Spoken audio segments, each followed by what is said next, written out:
ভূত চতুর্দশী কথাটা শুনলেই মনের মধ্যে কেমন যেন একটা ভয়ের উদ্রেক হয়। এই ভূত চতুর্দশী হলো হিন্দুদের একটি উৎসব, যা দীপাবলির সময় পালিত হয়। কিন্তু জানেন কি, এই ভূত চতুর্দশীর আসল কারণ কিন্তু আমাদের প্রায় সকলেরই অজানা। আমাদের অনেকেরই ধারণা ওই দিন বোধহয় নরকের দরজা বা পরলোকের দরজা খুলে আমাদের মাঝে নেমে আসে ভয়ঙ্কর সব ভূতেরা।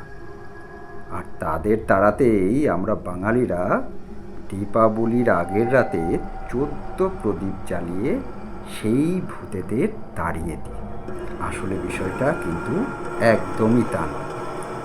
মনে করা হয় ওই দিন আমাদের 14 জন পূর্বপুরুষের আত্মা পরলোকের দরজা ঠেলে আমাদের জীবিত আত্মীয়দের সাথে দেখা করতে আসে। আর সেই আত্মাদের সাদর আহ্বান করতেই আমরা সেই দিন 14টি প্রদীপ জেলে তাদেরকে অভ্যর্থনা করি। তাহলে কি বুঝলেন? এটাই কিন্তু ভূত চতুর্দশীর আসল উদ্দেশ্য।